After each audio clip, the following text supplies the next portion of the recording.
देखिए, लोगों के अंदर जिस तरीके का एक गुस्सा है कि जो घटना कश्मीर में हुई है, पहलगाम के अंदर बेकसूर लोगों की जो जाने गई है, उसका पूरा देशवासी जो है वो गम कर रहे हैं, गुस्सा है उनके अंदर।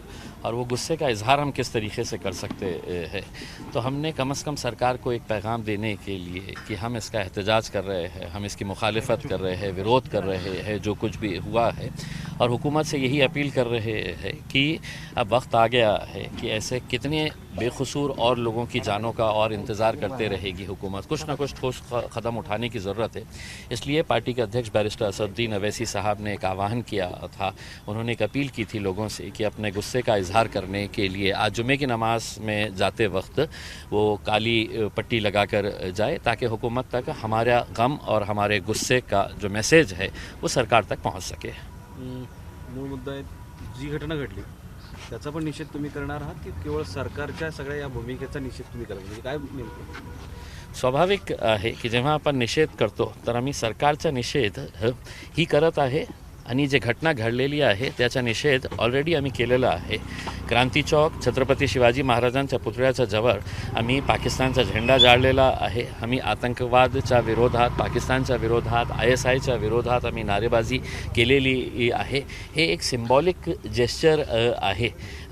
आम्ही याच्यापेक्षा काही जास्त करू शकत नाही। करणारे कोण आहे तर सरकार आहे, आणि सरकारचीही आम्ही टीका या कारणाने करतो की तुम्ही उरीच्या घटना घडल्यानंतर ही आपल्या 56 इंचा सीना तुम्ही दाखवले असते तर बहुतेक पुलवामा झालं नसतं।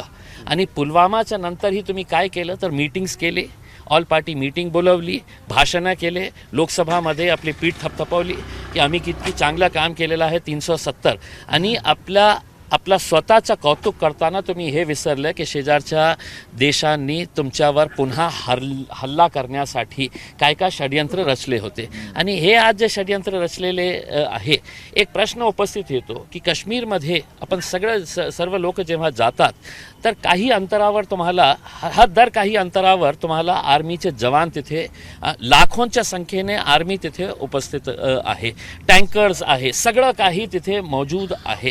आणि ते असून सुद्धा 4 लोक येतात, हातात बंदुका घेऊन येतात, दिन दहाडे ते मारून ते परत पाय परत जातात। म्हणजे हे काय आहे की हे सगळ्या देशवासियांना एक चिंता करण्याची बाब आहे। आणि माझ्या मनात एक शंका आहे की असं का होत आहे की 4 लोक हातात बंदुका घेऊन येतात, सामान्य लोकांचा जीव घेतात, मारतात, आणि त्यांना आपण ना पकडता ते पाय परत आपल्या देशाला परत जातात, आणि तुम्ही आम्हाला हे सांगतात की नाही आम्ही आता कठोर कारवाई करणार आहे। हे लोक जे मेलेले आहे त्यांचा जीव परत करणार आहे का?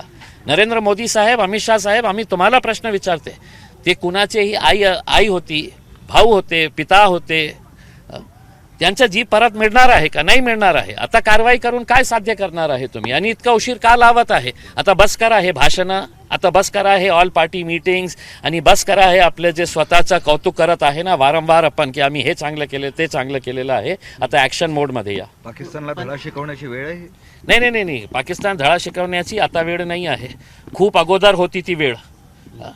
तुम्ही त्यांना सूट दिली म्हणून आज हे झालेलं आहे। आणि त्यांनी उत्तर द्यावा की इतक्या मोठ्या संख्येने आर्मी तिथे उपस्थित असताना 4 लोक आपल्या हातात बंदुके घेऊन येतात, सामान्य लोकांना मारतात, आणि पाय परत जातात। याचा कुठेतरी आम्हाला खुलासा करा तुम्ही, हे कसं होतं, हे कसं शक्य आहे? सिंधू नदीचं पाणी अडवण्यात आलेलं आहे, ते काय आहे की हे जे पाणी, रस्ता, बिजली काटणं, हे फ्लाय, हे सामान्य लोकांना काय देणं घेणं आहे?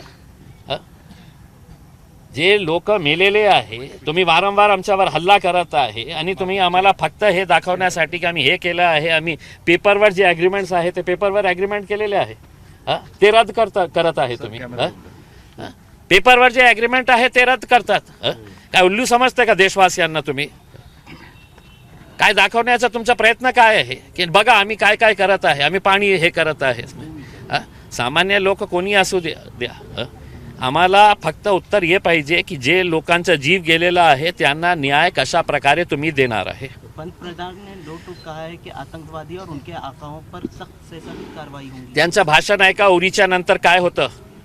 उरीच्या नंतर हे तशाच प्रकारचं भाषण दिले होते, भाइयों और बहनों जमीन से उखाड़ के फेंक देंगे। पुलवामा झाला तर तेज भाषण, भाइयों और बहनों पूरा ज़मीन से ख़त्म कर देंगे, हटा देंगे, मिटा देंगे. आणि आता तेच रिपीट हां, ते घिसीपिसी कॅसेट बंद करा मोदी साहेब. आता ॲक्शन मोडमध्ये या आणि काय करणार आहे, कमी बोला आणि जास्त ॲक्शन करा. आता मोहन काय भागवत वाटतं ने काय भी ये करायला कहा काय है- पाहिजे आता तुमचं काय आता ते बोललो मी काय करायला पाहिजे. मोहन हां? भागवत ने भी कहा है कि सख्त से सख्त कार्रवाई करनी चाहिए. आता मला माहीत नाही मोहन भागवत कोणत्या पदावर आहे कसं माहिती. ते मुख्य आम्ही सरकारला प्रश्न विचारत आहे. आता कोणकोणतेही संघटना उभे राहणार आणि सांगणार की हे करा ते करा करके सरकार काय करत आहे, आम्ही सरकारला प्रश्न विचारणार आहे. नाशिकमध्ये जो हिंसाचार झाला तर तुमचे शहराध्यक्ष शेख दंगल मुक्ता झालं होतं ना आता. नाही, मुक्ता त्या त्यांना त्या अटक केलेली. नाही ते माझ्याकडे फोन आला होता. त्या दिवशी जेव्हा ते दंगल घडलं होतं ते माझ्या ऑफिसला येऊन बसले होते दुपारी.